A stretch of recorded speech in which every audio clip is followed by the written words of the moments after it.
Shri Chaitanya Jaya Nityananda Jaya Advaita Chandra Jaya Gaura Bhakta Vrinda Jaya Jaya Shri Chaitanya Jaya Nityananda Jaya Advaita Chandra Jaya Gaura Bhakta Vrinda Jaya Jaya Shri Chaitanya Jaya Nityananda Jaya Advaita Chandra Jaya Gaura Bhakta Vrinda Om Ajnanatimirandasya Jnananjanashalakaya Chakshurunmilitam Yena Tasmai Shri Gurave Namaha Shri Chaitanya Manobhishtam Stapitam Yena Bhutale Swayam Rupa Kadamahyam Dadati Swapadantikam Vandeham Shri Guru Shri Yuta Padakamalam Shri Gurun Vaishnavamscha Shri Rupam Sakrachatam Sahagana Raghunathan Vitam Tam Sajivam Sadvaitam Savadutam Parijana Sahitam Krishna Chaitanya Devam Shri Radha Krishna Padan Sahagana Lalita Shri Vishakhan Vitamscha He Krishna Karuna Sindhu Dinabandhu Jagatpate Gopesha Gopika Kanta Radha Kanta Namoste Tapta Kanchana Gaurangi Radhe Vrindavaneshwari Rishabhanu Sute Devi Pranamami Hari Priye Vanchakalpatarubhyascha Kripa Sindhubhyaeva Patitanam Pavanebhyo Vaishnavebhyo Namo Namaha Shri Krishna Chaitanya Prabhu Nityananda Shri Advaita Gadadhar Srivasadi Gaura Bhakta Vrinda Hare Krishna Krishna Krishna Hare Hare Hare Rama Rama Rama Hare Hare Vanchakalpatarubhyascha Kripa Sindhubhyevacha Patitanam Pavanebhyo Vaishnavibhyo Namo.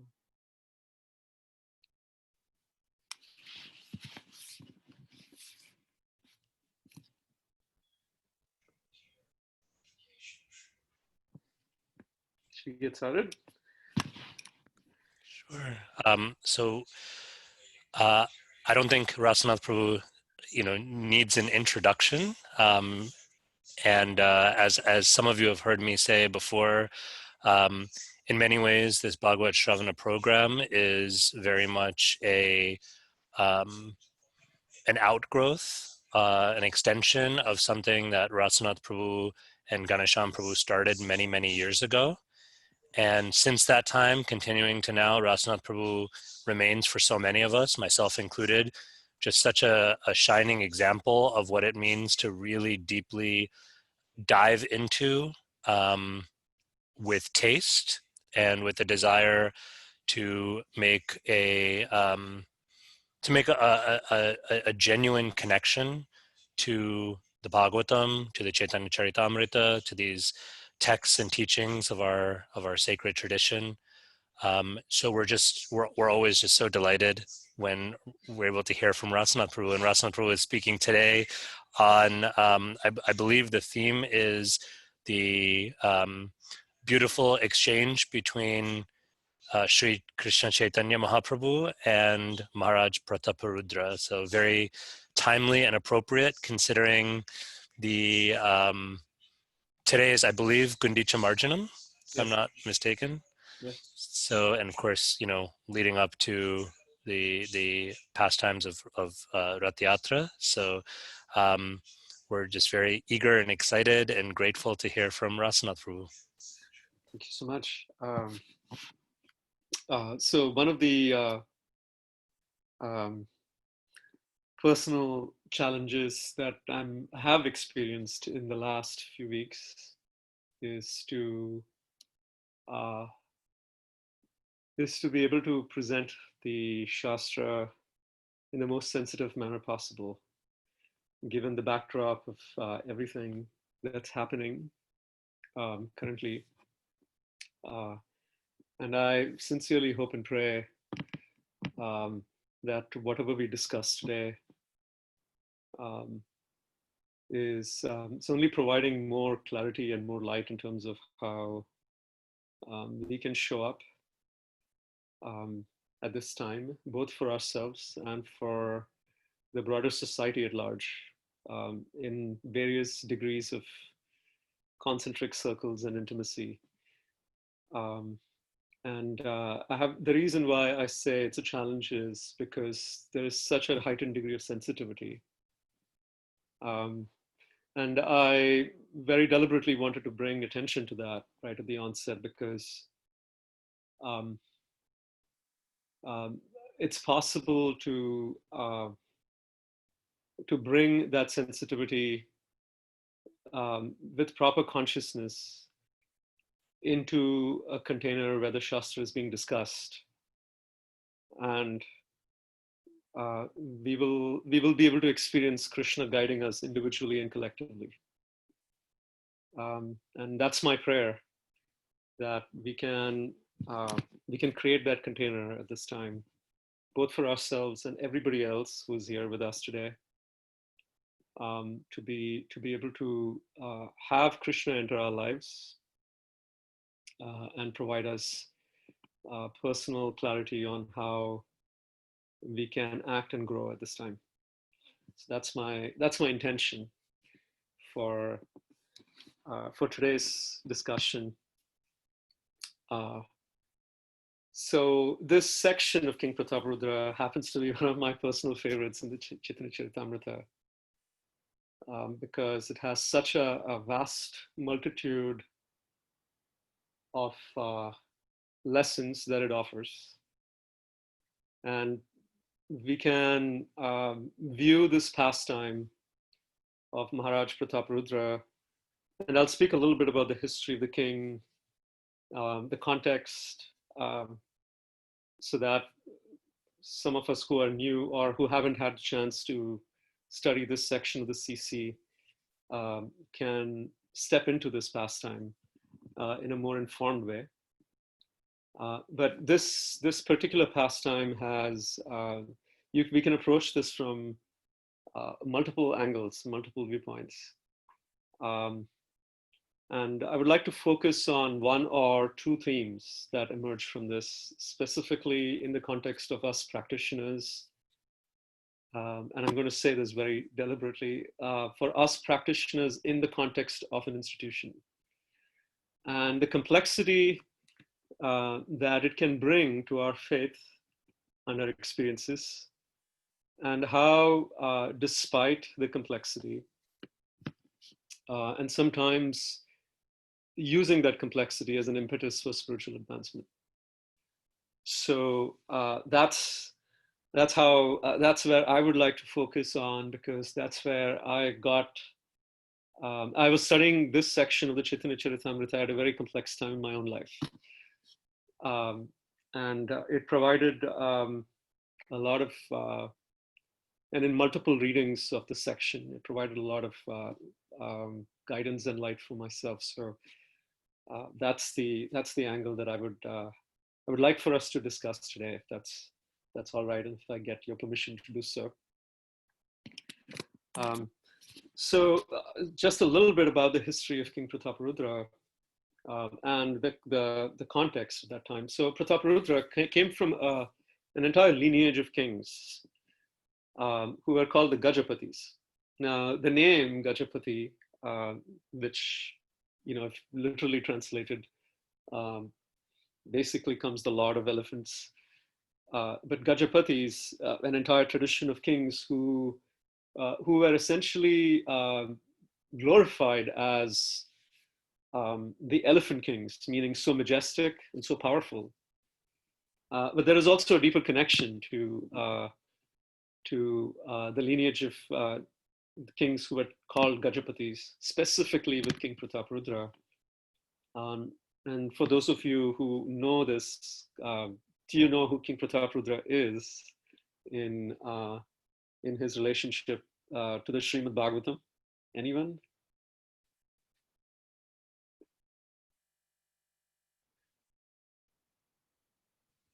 Gajendra. Yeah, Gajendra, right? So so Gajendra in the Bhagavatam is the story of an elephant who was actually the leader of the pack, and it's one of the most instructive and heartfelt stories that comes in the Srimad Bhagavatam, and how this elephant and the body of the elephant doesn't really uh, come in the way of receiving Krishna's mercy. So what's interesting is we'll see that pastime being replayed in the life of King Prataparudra in a certain way. And it's really powerful to see that connection. But historically, King Prataparudra and the tract of land that he was ruling was called Utkala or Orissa, what is modern day Orissa. And it was one of the only tracts of land, kingdom, that the Mughal kings at that time, pretty much the entirety of North India, big parts of Central India and Eastern India were under the control of Persian kings, the Mughals. And Eastern India specifically, Bengal, northern parts of Andhra Pradesh, were under and Bengal at that time was a much bigger tract of land than what it is currently, also included Bangladesh, where they're under the hands of very, very powerful Mughal kings. And this was the only tract of land that was in the same territory as where the Mughal kings were ruling, that the Mughals could never conquer. And that was primarily due to the capacity and the power that the lineage of kings, the Gajapatis, demonstrated. So that's one socio-political historical context. And it was also incredibly helpful that the tract of land, Puri, was under the control of the Gajapati kings, who were extremely devoted and who really protected that tract from any kind of invasion. In fact, we'll see historically that Puri is one of the oldest temples that it was attacked by Aurangzeb at one point in time, but the temple could never be completely destroyed because there were very strong forces that were always protecting the temple in Puri. So that's one part of the context. And so King Prataparudra was no ordinary king. He was extremely respected, feared. We wish, in the context of today's political environment, we don't even know what it means to experience this kind of leadership. The amount of power, the kind of lineage. And today morning, I was hearing my spiritual master, Rasanath Swami, speak on the same topic, and he was sharing the treasury was so full. And yet we'll see in the life of the king the kind of extraordinary humility that he demonstrates through his own life. It's pretty incredible. So that's one context. The other side of the story is and this is to glorify the lineage of kings. So Prataparudra's father, does anyone know his name? I'm going to keep this as interactive as possible because it gives me energy as well. So please join in. Yes, Venkata? No, I want to give others a chance, but I also I love this stuff, so I'm also like. Yeah, it's totally fine. The energy, it's a small group, so we can make it very intimate. No problems at all. Very free flowing, hopefully. Okay, does anyone else want to take a guess?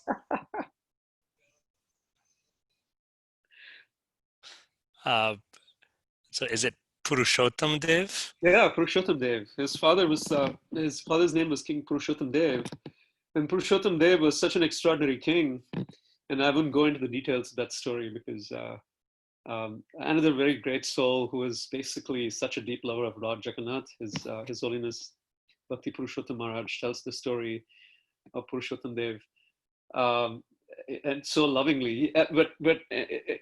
King Purushottam Dev, the father of Prataparudra, was was such a devotee of Lord Jagannath that Jagannath and Baladev actually fought and led his own army to victory in the context of a battle.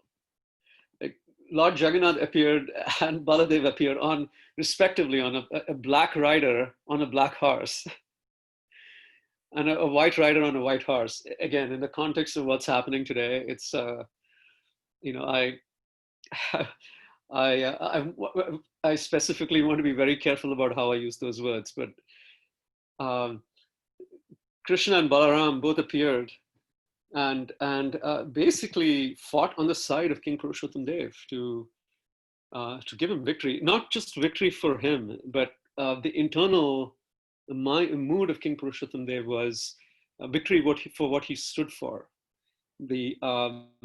And essentially, his reputation was at stake.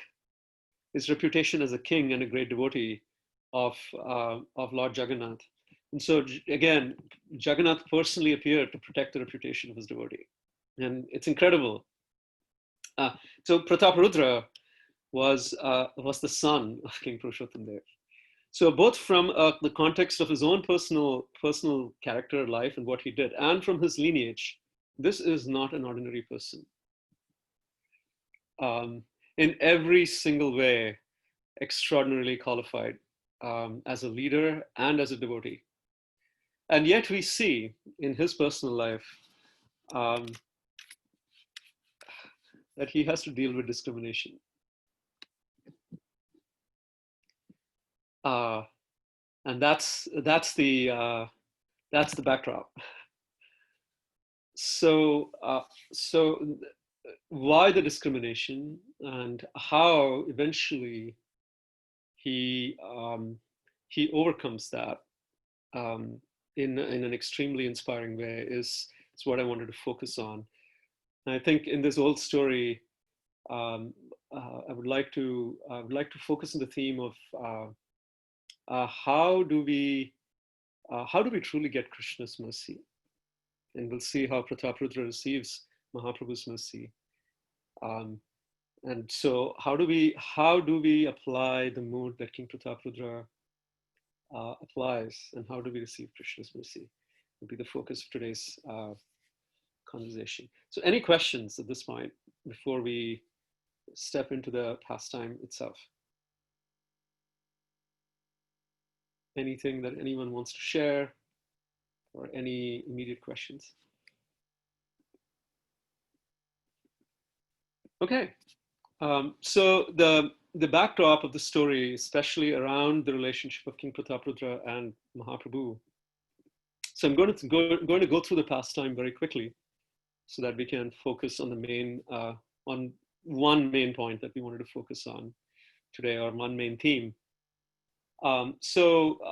After taking sannyas, Sri Chaitanya Mahaprabhu, at the request and the behest of his very dear mother, Sachid Mata, decides to make Jagannath Puri his residence.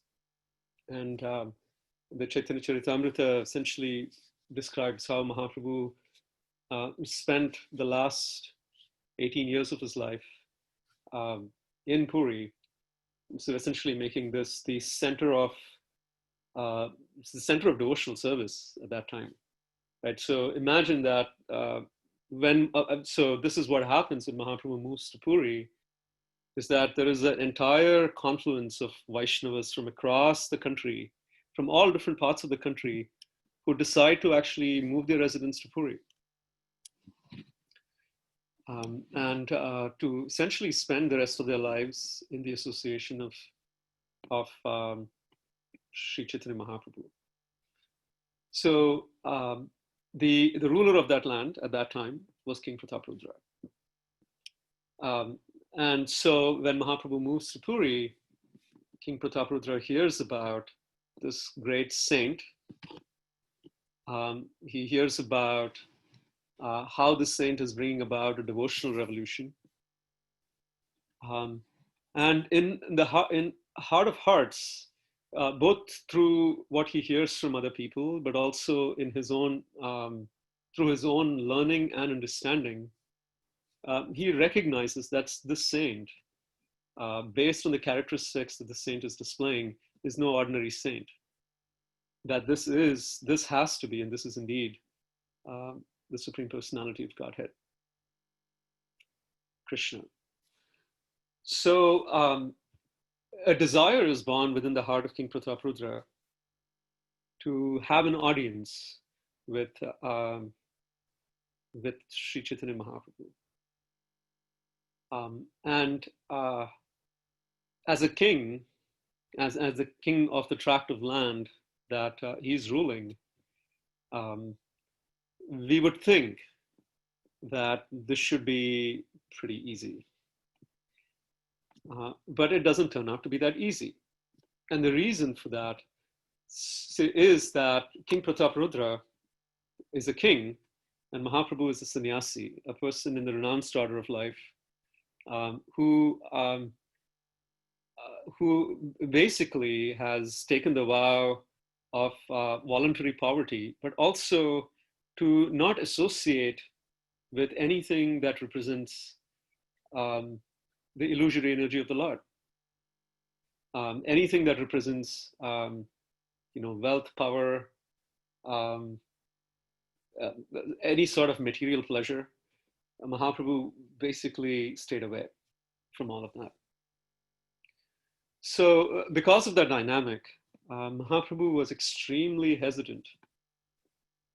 Not just extremely hesitant, actually pretty strongly against having any kind of connection with the king. And in the context of today's day and age, it might not seem, it might be hard for us to relate to it. But the Chaitanya Charitamrita very beautifully explains how Mahaprabhu was very, very strict about his own principles. So many of us know Mahaprabhu as, the all-merciful. But we have an idea of what that mercy would mean. But if we deeply study the Chaitanya Charitamrita, Mahaprabhu doesn't come across as there are so many stories that we will see in the Chaitanya Charitamrita where the flavor of Mahaprabhu's mercy is not that quote unquote merciful. In fact, we'll find quite the opposite. And what we do see, even in the Chaitanya Charitamrita, is that Krishna has both sides to him. Krishna has the conservative side and Krishna has the liberal side. And for devotional service to actually progress in the most proper way, there is a very delicate balance between the two. That will be necessary. And again, without going too much, that conversation itself can be an entire series. But what we will see is Mahaprabhu was very conservative, very, very strict with how he saw his own life and what he expected from his associates. And then you will see his brother and his counterpart, but also the direct expansion of Mahaprabhu, Lord Nityananda, who's the liberal. And so I was joking with Chaitanya Charitamrita the other day. We were talking, and I said, in ISKCON we worship both the liberal and the conservative at the same time. But that's true, we do. But what is beautiful about their relationship is they work together. They work very closely together. Not because, and again, what's important for us to understand is on a transcendental level, when we talk about liberal and conservative, it's a rasa, it's a mood. And that mood enhances one's loving relationship with Krishna. In fact, the origin of that actually exists in the spiritual world. And we'll talk more about that in today's conversation. We'll talk about inner circles and how inner circles exist in the spiritual world, and they also exist in an institution, and what happens. What's the difference between the two? But we'll see, and the Chaitanya Charitamrita in chapter 13 or 14, there is an entire discussion between Mahaprabhu and his very close associate, Swarup Damodar, about the presence of conservative and liberals in the spiritual world. It's amazing. It's a very, very beautiful chapter. But the energies, the origin of that energy actually lives in the spiritual world. And the reason for those energies is to enhance one's loving relationship with Krishna. Now, the same energy, when it comes in the context of outreach, it has to have the same flavor. The idea is to bring people closer to Krishna. Right? And while we may have a natural bias, what's important here is to, one, keep in mind, is it bringing people closer to Krishna, or is it taking people away from Krishna? And the second thing, especially from when we approach the topic of liberal and conservative from a point of view of the material world, when we are still in the shackles of the material world, when those biases are more coming from the ego than from its purest nature as the spirit soul, the danger lies in actually fitting Krishna within the context of our conservative or liberal bias, rather than using our conservative and or liberal bias to serve Krishna. So that's where we see the Shastra and Krishna and words of great teachers kind of being bent to fit our mold, rather than looking at how we have a nature and how can we use that in the most devotional way possible to bring people closer to Krishna. So when the mood is the latter, we will see that both energies are needed. And when we learn how to actually work close to the line of balance, it's exceedingly powerful. Just like we would see how Mahaprabhu and Nityananda, when they actually work together, it's just like what it did was incredibly powerful. And they both attracted, we could say, very different sets of individuals. Mahaprabhu took sannyas. This is very important to understand. Mahaprabhu took sannyas. The primary reason for Mahaprabhu to take sannyas was because the people, the intellectual class of his time, who had the biggest amount of influence, were not able to respect his experience of the divine love that the gopis had for Krishna. I mean, if you see the origins of when Mahaprabhu really decides to take sannyas, is he actually sees the misunderstanding that lay within the high intellectual class of his time, especially people who are extremely well versed and learned in the Vedas, and how through their words and through their logic, they covered the real meaning of the scripture. And so he had to win them over.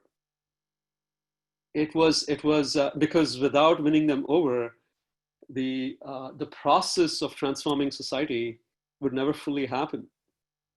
And so his sannyas was a very deliberate decision. It was,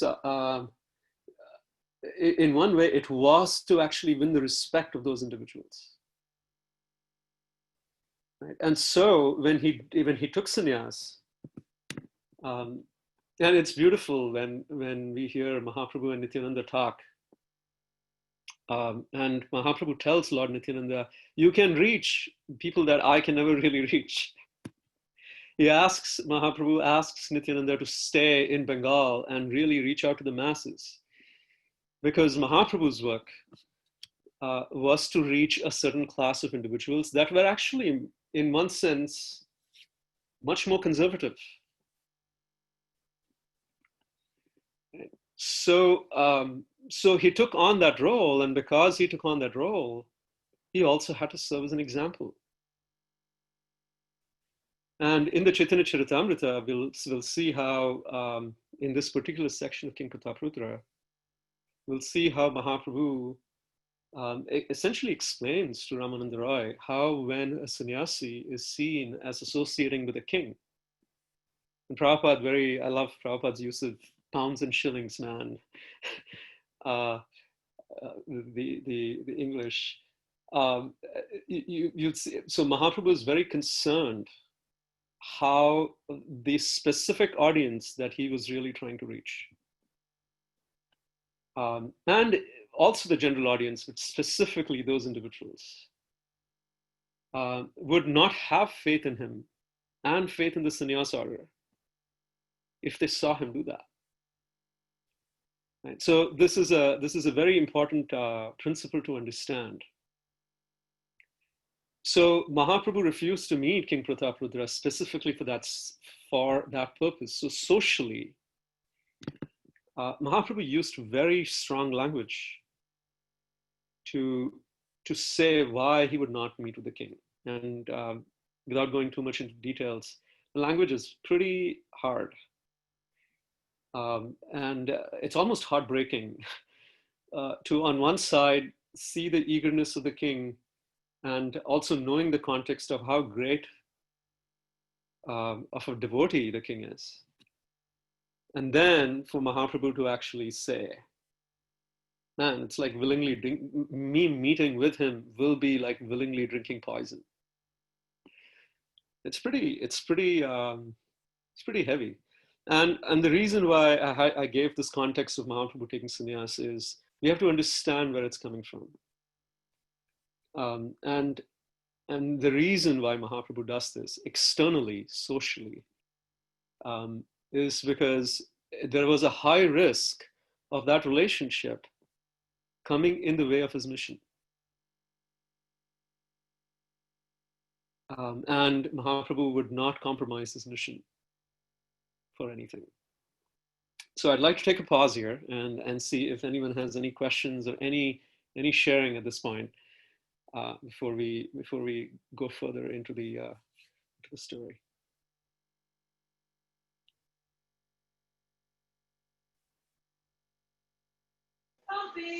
Hare Krishna. Hare Krishna. Hare sir. Really like the point of Gaur Nitai, the conservative and the liberal. Just that I just have perhaps a tendency to think that the conservative side is actually the purer and the better side, and the liberal side exists so that we can ultimately reach the conservative, or that like that. So is that right way to think, or are these just two different approaches to the same truth, or are they like a ladder to the same? It's a fantastic question. Any thoughts? Any thoughts? I'll be happy to share my thoughts on it, but I would love to hear from the audience. Thanks, sir. So I don't have an answer to Karuna Gauranga's question, but I have a further wrinkle that I could ask the same question, but from the opposite angle. That, if I'm being honest, I tend to think that yes, there's both these sides, the conservative and the liberal. The conservative is a kind of a unnecessary, like, this is, I'm not saying this is true. I'm saying this is my mind, my sort of my own bias is that the conservative is a kind of unnecessary evil to to kind of to make sure we don't go too far. but that the real thing is the liberal. the liberal. So just to say that, I think it's interesting, even in hearing Karuna Gurunga's question, that like based on my own bias, I see the situation in entirely like the reversed way. It's so that's why I said this entire series, it can be an entire series of conversations that we can have on this topic. So what is the energy in its purest state? And then how it manifests in the material world. And then how it manifests in the material world from a point of view of its extreme polarization. So much so that it just creates such heartbreak and so much pain on both sides when we dig our heels into it. So to answer the question, if you were to think about today's Father's Day, so I'll use that as an example. If we think that Father's Day is actually better than Mother's Day, actually, truly, and if the typical fatherly energy, and then again, I don't mean to stereotype this, but the idea, the understanding traditionally of the fatherly energy is more protective, and while there can be the nurturing element to it, and many times I see fathers can be more nurturing, or have a gravitation towards the more nurturing side too. But energetically, we understand that for any child to grow, it needs the perfect balance of conditional love and unconditional love, the protective and the nurturing. This is the law of nature. Right? And so as soon as we see one as less, and as soon as we see one as less, it is an important reminder for us that at that point in time, the ego has already taken over, because by nature, the ego needs superiority. It does. That's the only way it can survive. Right? But when we really understand these as energies, while maybe the conservative, and going back to both of your points, the conservative, because of its predilection towards protecting, may look like preserving the purity. It's already impure when it's in the name of protecting the purity, it wants to keep power. Right? And the flip side of it, which is the nurturing, or the more liberal energy, in the name of actually giving, audarya, actually giving, it compromises, and it makes compromise on the purity, or the preserving the actual principles. Right? So in either case, the purity is compromised. So externally, it may look like something, but internally, it's not. And at that point in time, the ego it's already used the bias for its own. It's already co-opted the bias for its own purposes. Right. So what's important here is to understand that while we may have a gravitation, because that particular energy brings up a specific rasa, that also doesn't mean that the rasa, that's the opposite energy, is less in any way or form. In fact, it's equally important, and when applied correctly, for coming from a place of check on the ego, freedom from the ego, and in its most purest form in the spiritual world,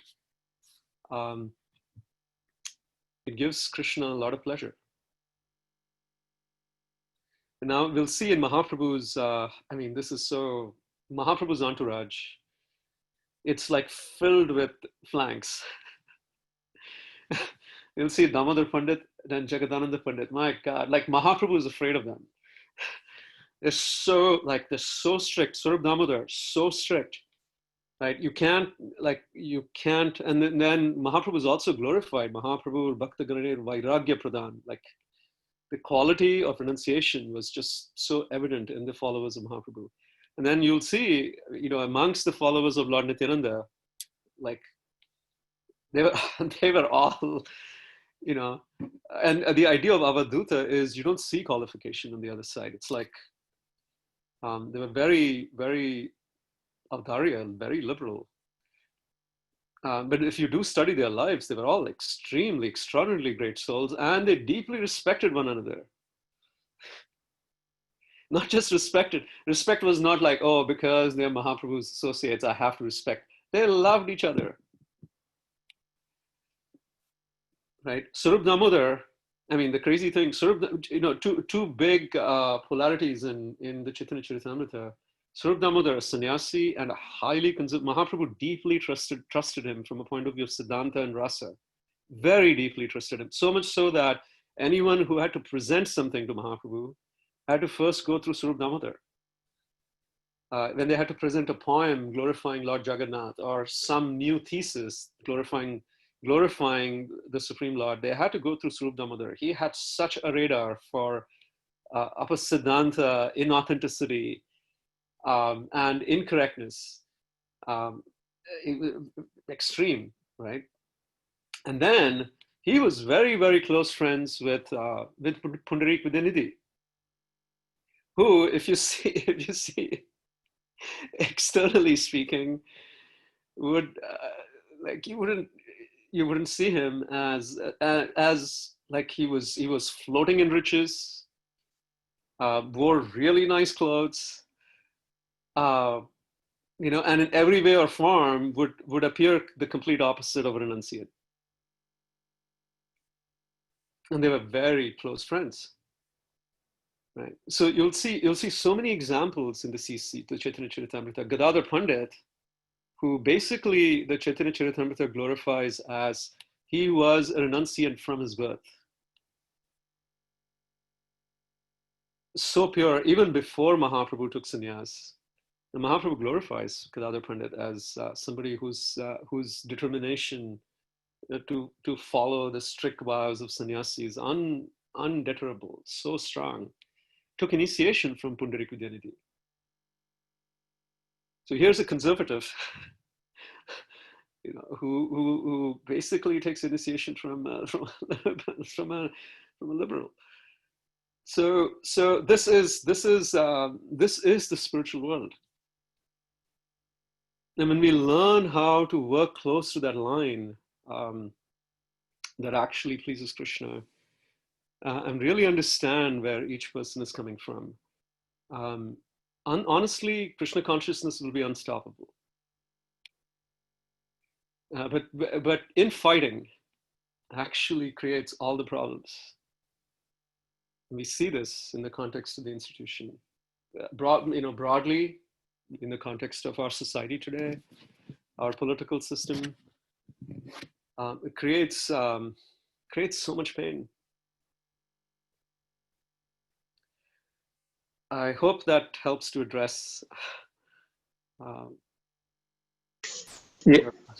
Yes, thank you. And I'm so sorry. Although you mentioned this could be another series in itself, I couldn't help myself asking, and now I'm wondering whether it was right, because I know you have a big storehouse of the Pratap Rudra pastime and its lessons. No, this is important because Pratap Rudra does come up with the conservative barrier. Okay. So when I said discrimination, what Pratap Rudra experiences is that conservative barrier, and it's pretty intense. So Right. this doesn't, and also in the context of our time today, and all the conversations that I'm hearing happen, I really think the CC provides a very big guiding light to on how to approach this. So thank you. Any other thoughts on this topic? Anyone would like to share? It's, Yes, I know. Rasanath Prabhu, that was beautiful. In the description of how the devotees with all different perspectives inside showed love and appreciation for each other. Thank you. I was thinking about Krishnadas Kaviraj and Vrindavadas Thakur and even the immediate descendants and associates and their great appreciation for each other and the reverence shown in the Chaitanya Charitamrita. Yeah, just so beautiful that you mentioned that point. I'm just reflecting on it, and thank you. Can't thank.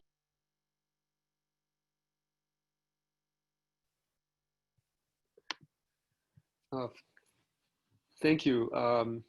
It's Mahaprabhu's mercy. So it's totally Mahaprabhu's mercy. So moving on into the story itself.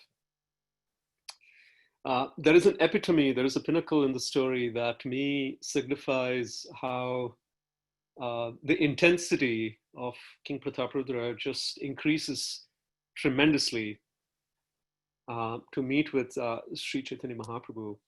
And before we enter there, I would like for us to define two terms that are very critical and important to understand this, this entire pastime.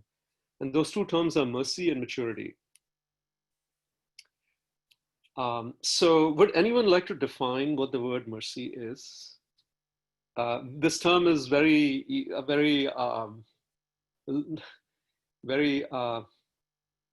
easily, liberally used in the context of our society, especially in devotional circles. But what's the definition of mercy? How do we know that someone has received mercy?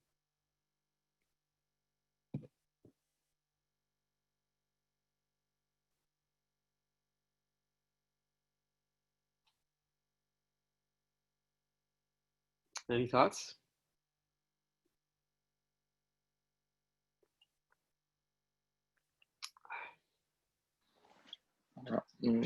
When I think of mercy, it's like making the unqualified qualified. Making the unqualified qualified. That's beautiful. Thank you. It is very true. Making the unqualified qualified. We all, and that's one of the reasons why it becomes difficult to accept mercy, is because somehow deep down we want to deserve. And so when we receive something that we don't deserve, it almost becomes like, but I want to deserve. So yes, that's definitely true. What else? I guess along similar lines, given but not earned. Given but not earned. Very good. Along the same lines, yes. Bhakti Thakur, whose disappearance date was yesterday, actually gives an amazing, brilliant definition of mercy in his analysis of the Bhakti Rasamrita Sindhu. There is a book that I highly recommend that if we get a chance to, and these are a set of essays, it's a collection of essays that he wrote on just a couple of verses on the Bhakti Rasamrita Sindhu, essentially analyzing the verse Anya Bilashita Shunyam. And the book is called Bhakti Tattva Viveka. It's a brilliant treatise on I mean, even when I say brilliant, I feel like supremely unqualified to use the words to comment on an acharya's work. But yesterday was Bhaktivinoda Thakur's disappearance day. And in that book, he unequivocally explains what the definition of mercy is. And he says that we understand that one has received mercy when the desire for exclusively serving Krishna arises within one's heart. So that's what I was going to say. Oh, fantastic. Thank you.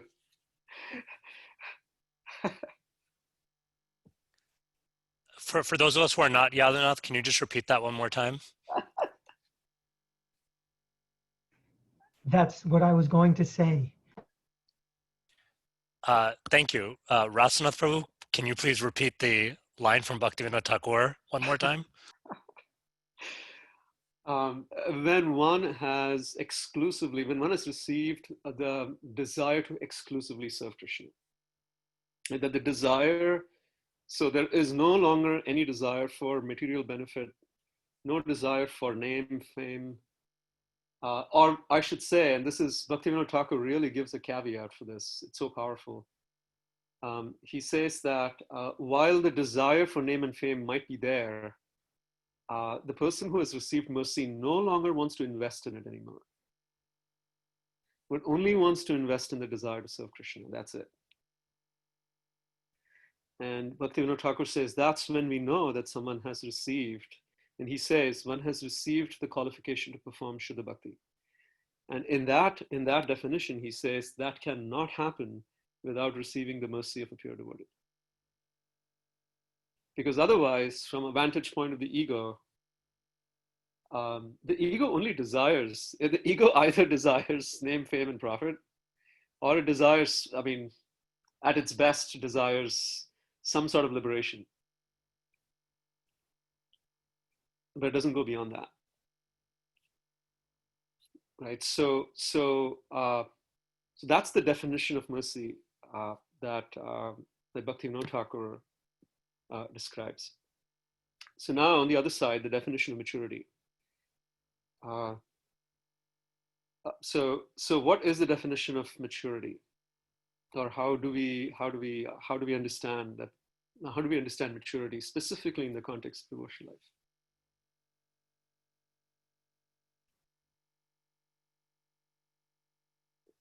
Any thoughts?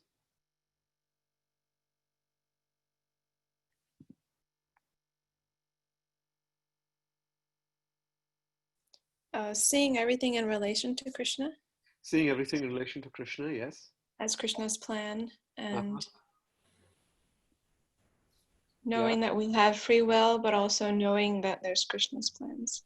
Yes, that's true. And in that itself, we see knowing that we have free will, but then knowing that Krishna's plan is rule supreme. You again see opposites. My personal experience, and again, this might be an incomplete understanding of maturity. My personal understanding of maturity is the capacity to hold and work on opposite ideas. Ideas that feel emotionally opposite, but the capacity to integrate them in an exceptionally powerful way is the understanding and the indication of someone's maturity. And it takes a lot of experience and the integration of that experience. And I would also say the falling away of our ego biases that really bring that maturity to life. And the reason why these two, mercy and maturity, are important to understand is because of what we're going to see and experience in King Prataparudra's story here. So Prataparudra, in his desire to meet Sri Chaitanya Mahaprabhu, constantly hits the wall where Maharaj Pratap, where Sri Chaitanya Mahaprabhu basically doesn't want to meet him, and essentially threatens to leave Jagannath Puri. So this is the reason why he threatens to leave Jagannath Puri. He tells the devotees keep requesting, and this is very sweet and beautiful, because we see throughout the theme, even though King Prataparudra is the king of the tract of land that Mahaprabhu is now residing, he doesn't feel in any way or form that he's entitled. Right? He and we'll see how this unpacks more and more. He approaches through the proper channels, and he asks his advisor and his minister Sarvabhauma Bhattacharya, who, by the way, is a conservative, and then actually shifts to becoming more liberal. It's pretty phenomenal to see that transformation in the Chaitanya Charitamrita. It doesn't necessarily let go of his conservative stance and lifestyle, but actually goes the other direction. And that happens only because he sees Mahaprabhu as a sannyasi. He respects Mahaprabhu for his sannyasa ashram, and actually then finally goes through that experience of transformation. It's pretty phenomenal. So now you see how Sarvabhauma Bhattacharya has this really soft corner for the king. He sees what the king is. He sees the determination and sincerity in his heart. Really wants to try and make the arrangement, but at the same time, Sarvabhauma Bhattacharya is afraid of what it would mean to bring this up with Mahaprabhu, because he knows how strict and how mission focused Mahaprabhu is. And at that time, Mahaprabhu basically tells Sarvabhauma Bhattacharya, bring this up to me once again, and I will leave Puri. And it's pretty clear that this is doesn't want to deal with this again. Like very, very strong. And so the devotees are really afraid of bringing this topic up to Mahaprabhu again. And Prataparudra doesn't stop. He keeps making the request. And the craziness of all of this, around all of this, is everybody who is associated with King Prataparudra, even people who work for him. And one key example that comes to mind is Ramananda Roy, who actually reports into King Prataparudra, who's a governor in King Prataparudra's administration. Mahaprabhu basically tells Ramananda Roy, leave your job, come and stay with me, and live with me. And Ramananda Roy essentially presents that to the king and says, Mahaprabhu personally invited me to come and stay with him. You know what that can do for in this position? One can be so easily envious that someone who's my subordinate is actually like, what? Just got invited into, we'll speak a little more about the inner circle of Mahaprabhu, right? And I, as the king, I can't even get an audience with. At that time, one can easily basically say, you know what, I'm going to, and it feels unfair. Right, and it in many ways, it is unfair socially. But the response of King Prataparudra to this is, it's pretty amazing how he's so happy for Ramananda Roy, and tells him, you know what, go stay. I'll give you a lifelong pension, everything taken care of, full salary. And then at the end of that like happily letting Ramananda Roy go, King Prataparudra basically says, you're so fortunate, and I wish I had the good fortune that you have. It's a very moving scene, very touching. And Ramananda Roy, the first thing that he does when he comes in front of Mahaprabhu after resigning his job is he glorifies the king.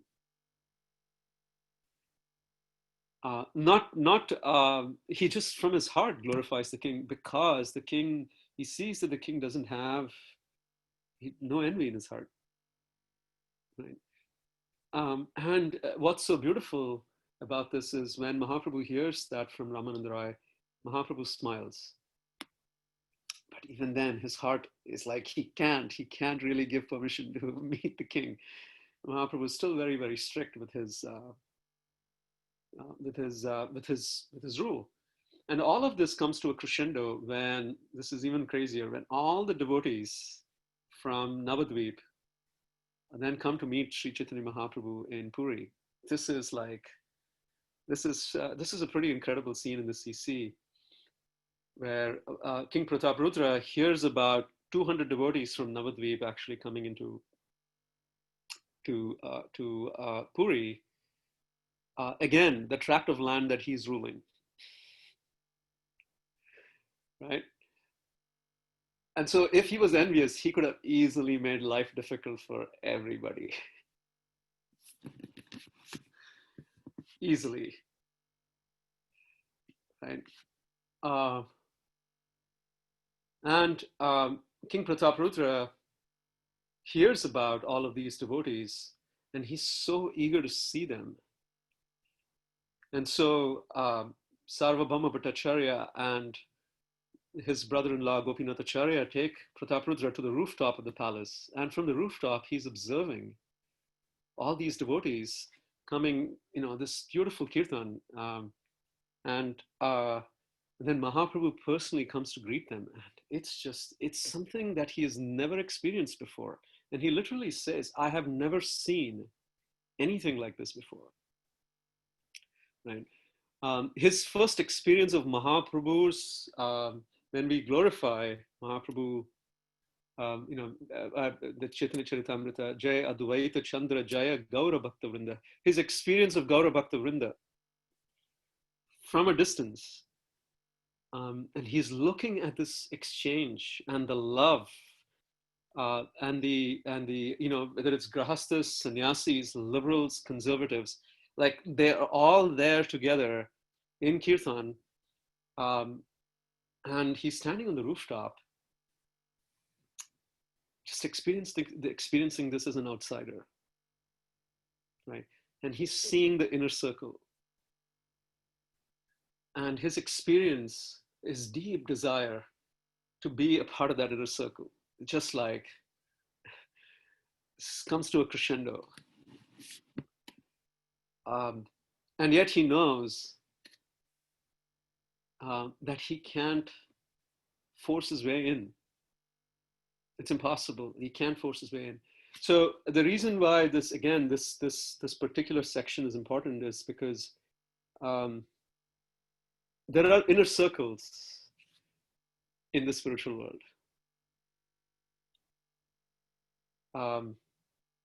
When we see the Rasa Lila, it's an inner circle. It was a shock to my own system when I once heard Burijan Prabhu actually tell. I remember that very vividly. He said, well, for us, it's very important for us to know that all the important positions in the spiritual world have already been taken.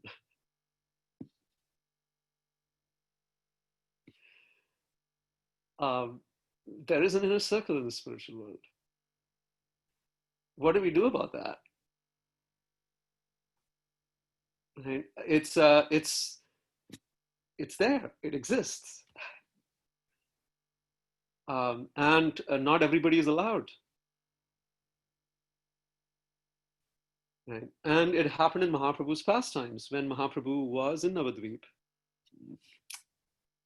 first manifesting his pastimes as a pure devotee, as a devotee of Krishna. In Srivasangan, there was an inner circle, and not everybody was allowed. And in Puri, King Prataparudra had the same experience. There was an inner circle around Mahaprabhu, and he was an outsider. Now, his experience of the inner circle was extremely powerful because he saw the love and exchange and like this deep desire to actually want to experience the same thing. So what happens when there are these circles, and this is what happens when we all come into devotional service, there's something that's there. There's something that these people are experiencing that I want. And I want to be a part of that. I want to experience that. Right? But when those inner circles manifest within the framework of an institution, we also again experience what we call discrimination. And it can be pretty complicated, right? Which is where the definition of maturity comes into play. So what we will see in King Prataparudra's pastime, we'll come to that, and that's the final piece. When there is maturity in the inner circle and there is maturity in the person looking at the inner circle from outside, we'll see what happens eventually. And what's interesting about the inner circle in the spiritual world, or the inner circle in a very mature institution, whether it's whether the inner circle develops around a guru, or whether it's around the broader spiritual institution, is the inner circle always wants to increase. The inner circle always wants to bring people in. And here's the caveat: without disturbing the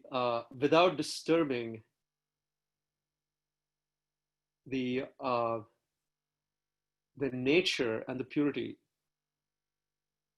of what that inner circle has actually created. But the desire is always to increase. The desire is always to expand. So you see again how beautifully the conservative and the liberal energies actually come together in a very powerful way. Now, what happens when, in the context of a spiritual institution, when the inner circle is not mature, is it always wants to exclude. The inner desire is to exclude. It's not to expand. It's not to actually bring people in. It's, again, preserving the superiority. And when that is experienced, then that manifests in the form of deliberate discrimination on a more gross material level. That's always very distasteful. Right. Now here, so we see how there is a mature inner circle and a mature incoming devotee. We'll talk about that at the end. So we'll start with an immature inner circle and an immature incoming devotee. There is conflict, invariably. There will be. It's a recipe for conflict, right? And what that does in the incoming devotee is it creates a sense of entitlement. And in the inner circle, that same immaturity creates a sense of exclusivity. And at that point in time, there is just a very unhealthy conflict that plagues everybody's devotional life. And that's where offenses are committed across the board. Now, when there is now, coming to the next one, when there is a mature incoming devotee and an immature inner circle. This is very interesting. The mature incoming devotee always looks at that experience as Krishna's desire and says, you know what, while there might be discrimination, that may not be pure. I'm never going to, until Krishna really gives me the permission, I'm not going to force my way into it. And what happens is that devotee receives Krishna's mercy in unfathomable ways, which is why we say that even in the context of an immature institution or an immature institutional setting, it doesn't take away the possibility of advancement. It actually depends on the maturity of the devotee who experiences, quote unquote, that sort of material discrimination. And it does take a certain level of advancement and guidance from, again, mature people to be able to see that. But there is advancement. It reduces the possibility of conflict because one side decides to actually depend on Krishna. And sees how when Krishna's mercy comes, I'll take it when it comes, in what form it comes. And what's interesting about that attitude is that Krishna's mercy is already received. Right? In fact, that individual has already become a part of Krishna's inner circle, even when it doesn't manifest externally that way. Now, the third possibility is the immature incoming devotee and a mature inner circle. And this also leads to a very interesting situation where when there is immaturity in the incoming Vaishnava devotee, then that devotee feels so entitled that that devotee disturbs the setting, doesn't necessarily understand the mood, and wants to break in and wants to be actually sometimes the center of the inner circle, thus creating complexity, problem for everybody. Right. So the mentality of entitlement that happens disturbs. Now, if there is a mature inner circle, then they will know how to protect, encourage carefully, but at the same time protect the sanctity of what's existing. But it still leads to pain and conflict, and lots of misunderstandings because one side here feels very entitled. Right. Now, in the last one, which is the mature incoming devotee and the mature inner circle, which is what we see happening in the Chaitanya Charitamrita, which is actually pretty amazing, is the devotees, the inner circle, each and every single person wants King Prataprudra to become a part of that inner circle, every single individual. And they're also very careful about how they bring it up. I mean, we'll see so many times, Ramananda Roy, Sarvabhauma Bhattacharya, Lord Nityananda himself, right? Damodar Pandit, like all making pleas on the behalf of King Prataprudra. And then we'll see King, and this is the beauty of King Prataprudra. Never once does he feel entitled through the entire time. And we'll see the way he accepts what he's experiencing and what's happening to him, the way he accepts it, and the way he becomes more and more determined without feeling the need to complain, to raise a hue and cry, but to purely accept that the mercy will come when it comes. And there are many verses that in the Chaitanya Charitamrita that Krishnadas Kaviraj Goswami brings out through King Prataprudra. In one verse, he says that at least in my next life, I may get the mercy of Mahaprabhu. And then once he says, and this is really, really beautiful, he says, if it seems like Mahaprabhu will deliver the entire world except for this King Prataprudra. It seems that Mahaprabhu has come to deliver the entire world except for this King Prataprudra. And then he says, if Mahaprabhu is so determined not to give me his mercy, then I will be so determined as to give up everything,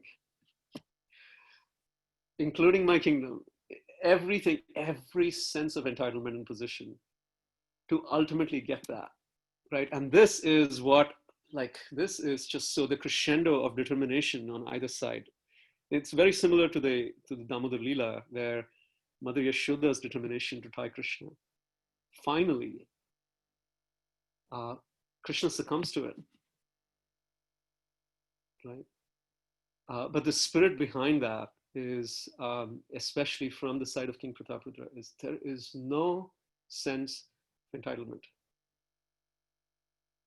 And because of that, and because of seeing how refined and yet how strong that determination is, that he receives the mercy of all the Vaishnavas. They actually bless him from their heart,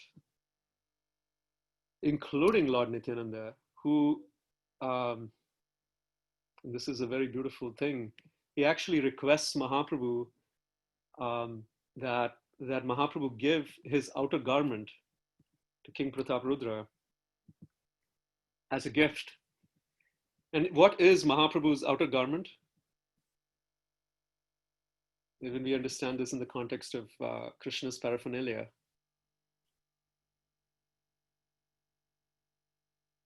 This was one very dear friend of mine, John Mulligan, actually shared this with me on Lord Nityananda's appearance day. So powerful, the realization is so powerful. Lord Chaitanya's outer garment is Balaram, Lord Nityananda himself. So what Lord Nityananda does is he gives himself to King Prataparudra first, which is, I mean, what more can anyone want to receive? But all of this actually coming from Maharaj Prataparudra not having any sense of entitlement. And then Sarvabhauma Bhattacharya actually conspires with King Prataparudra and explains to him, guiding him step by step on how he can get that audience of Sri Chaitanya Mahaprabhu during the Rath Yatra. And he tells him, this is how you do it. You take out all, you basically, you take out all the paraphernalia of a king. You go there dressed as a simple person, ordinary person, and you recite the verses from the Srimad Bhagavatam, the Gopi Gita, and you'll see that Mahaprabhu's heart will be completely transformed towards you when you do that. He tells him the secret of how to get into the inner circle. And in that secret lay the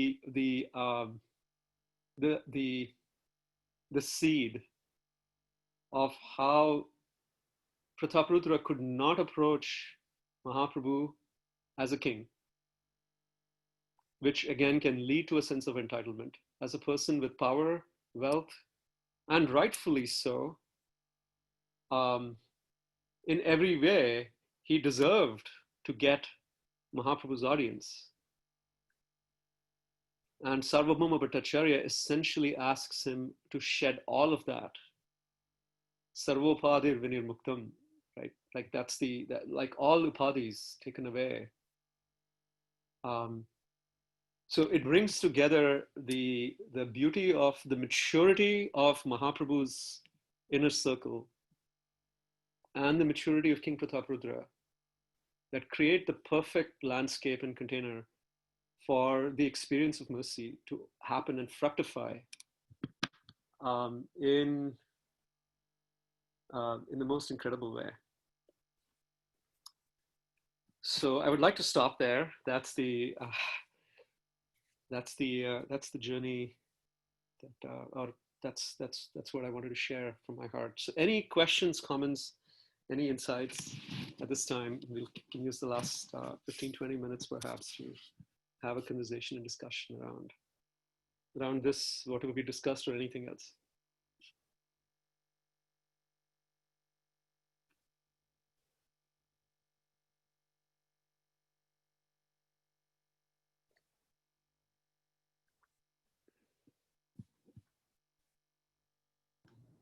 Hi, Krishna Prabhu. Hare Krishna. Thanks for, I came in late to the class, but really enjoyed what I heard. Thank you. I was wondering about the mature devotee going into the immature circle. Should that devotee not, I mean, you said something like, when Krishna makes it clear to intervene or something like that. If one sees discrimination going on, should that not be pointed out? Should one necessarily hold back for some reason? Again, it's a very good question. I've been thinking about that a lot over the past few years, and also especially in the light of everything that's happening. It's a very delicate topic, and so but I would love to have a dialogue, and this is in no way a form, a conclusion, but it's a dialogue. Um, uh, well, so I do think that these topics have to be discussed. Mhm.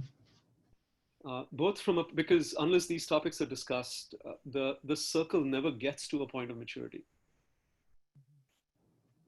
And in the process of how we discuss this is the development of maturity itself, right? So maturity is the pathway to maturity lies in the process. And that's why I think one of the methods of how we get there is our conversations. And then the container for those conversations are equally important. And when the container for those conversations is immature, then the conversations don't happen in a mature way. And then it leads to all sorts of conclusions that that perhaps even, socially speaking, may be highlighting things that are true. And this is Krishna in the Gita talks about austerity of speech. He talks about austerity of speech as being truthful, beneficial. Anudvegam is how he starts, unagitating to others, right? So anudvegam karam vakyam satyam hitam priyam chiyat swadhyaya abhyasam cheva. So again, that's speech and mode of goodness. What happens when that kind of container is created is it's not in opposition to the Shastra. It's not agitating to people. It's truthful, it's beneficial, and it's pleasing. And what is amazing is when we, so in the interest of speaking about the Shastra, in the Sri Bhakti Ratnakar, which is written by Narahari Chakravarti, and we don't typically see this or discuss this very often coming from the Shastra, he goes into a topic where he talks about the difference of opinion that Jiva Goswami and Sanatana Goswami had about conclusion of the Shastra. Okay. These are two exalted acharyas in our tradition, and he doesn't hide it, right? It's not like, okay, we should talk about these topics. It's just like brushed underneath, right? It's incredibly powerful. Like when you see that there are differences of opinion, and you'll see Jiva Goswami's commentaries expressing differences. And then Jiva Goswami also seeks out opinions of Srinivas and Narottam in his letters. I mean, one of the beautiful things about the Bhakti Ratnakar is the letters that Jiva Goswami wrote to his disciples, to his Shiksha disciples, right? And then he writes in those letters, your perspective on the conclusions of the Brihad Bhagavatamrita that I had was very helpful for me to understand Sanatana Goswami. It's mind-blowing. Wow. Right? But why those conversations could be had is because the intention of the person on the other side was never doubted. It's an environment of trust. And a container is created where these conversations can be had from a place of wanting to understand and process, but never outside the spirit of the Shastra, never outside the spirit of what the saints have actually said, right? So bringing all of those things together and creating that container, I really think that's the need of the hour, especially with everything that we're experiencing. But those pockets are definitely. If it has to be done on social media, it has to be done with extreme caution. I would say we rather not do it than do it. But if we think that's the way people consume information, then it has to be done with, I mean, I know I don't have the capacity to do that on that platform, but I do think those conversations have to be had, and they have to be processed. And what happens through that processing is everybody comes to a higher level of understanding. Everybody comes to a higher level of seeing. And that's what happens through, Prataparudra processes this with, he speaks his heart out to Sarvabhauma Bhattacharya. It's so beautiful to see that exchange. He has that support structure to do that. But without that support structure, we are left with our own minds and our hurt egos. That and I like to say that by the stroke of luck, someone can walk through the experience of the immature inner circle. Actually, my spiritual master, I was sharing with him at one point in time in my own life. I was experiencing suffering. And I remember where I was in a car going to the dentist,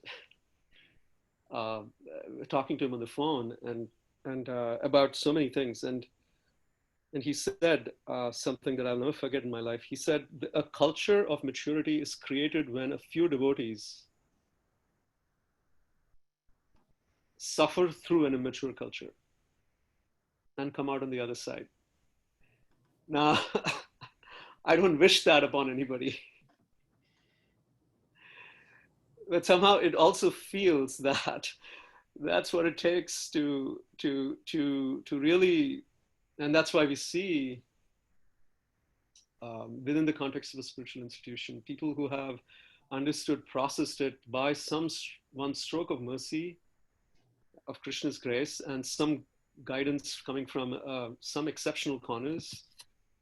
They are able to grow, and then they create the container for others to grow in the process. So that's I think that's what is required, necessary, and I very strongly encourage that if we can create those pockets of conversations that can be had, I think we will grow and mature as an organization tremendously. We'll actually make spiritual advancement.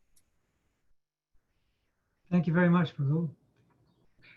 Thank you. And to you and Ben Katabata and anyone else who's here right now, happy Father's Day. Oh, thank you. Appropriate. Thank you. Thank you. Likewise. To you too. Thank you. Any other thoughts? We are almost out of time, but I would love to hear more from other Vaishnavas, other individuals here.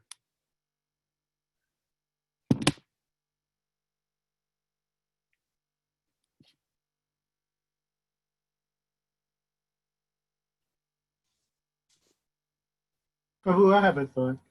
Yes. Just a very simple one. I'm thinking about maturity and how, and mercy, the combination of which the result could be experiencing compassion for others. Yes. And I'm not saying I'm anywhere near that, but that to me, when I think of Srila Prabhupada and how he came to this country at a very mature age, and not knowing what was going to happen, but his faith was so strong that he knew that Krishna would take care of him. And that to me shows mercy and maturity. And it all expresses itself in compassion. Absolutely correct.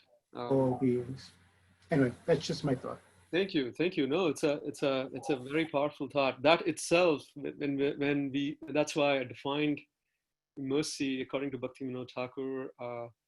Mercy is when one exclusively desires to serve Krishna, and that's all one person cares about. That's a very powerful definition of mercy, and we see in King Prataparudra that he had already attained the mercy.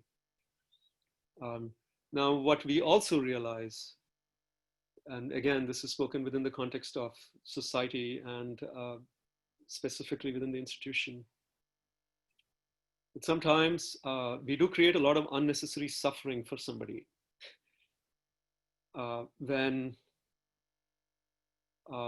the inner circle exists on an immature level.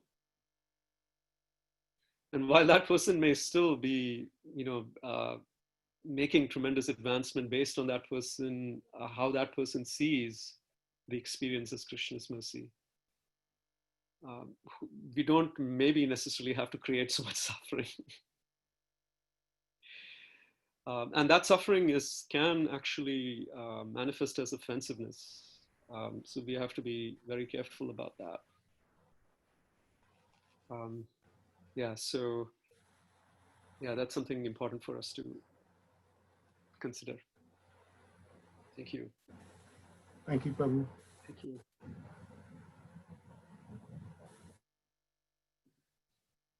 Thank you so much, Rasanath Prabhu. This is such a just wonderful opportunity to meditate. One thing that I'm really struck by, and I think you bring this out so nicely in your presentations, is that all of these pastimes and episodes are really invitations for us to step into these different roles.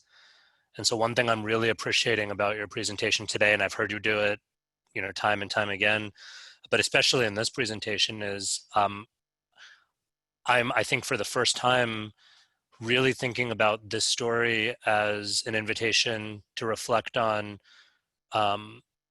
what it's like when I might find myself in the role of being the person who wants to gain entrance into some kind of inner circle or into some kind of deeper experience or deeper collective.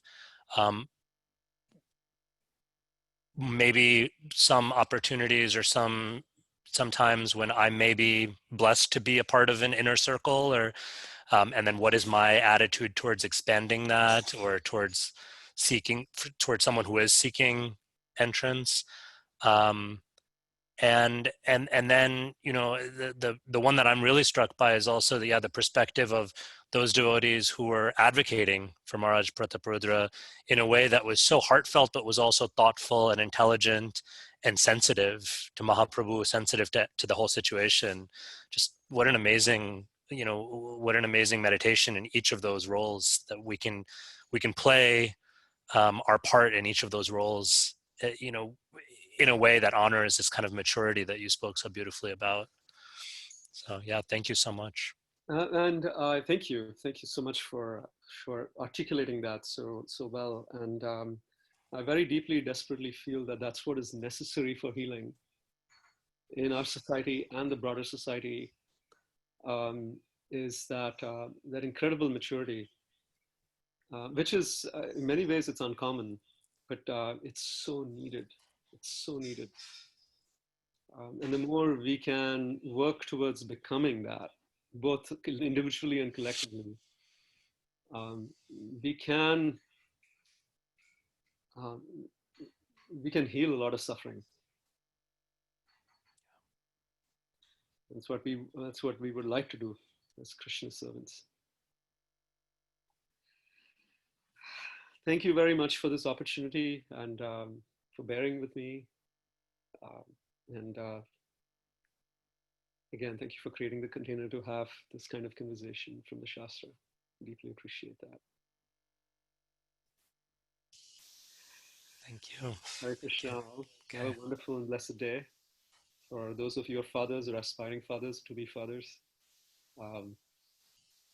may this day bring about a lot of love and light in your life.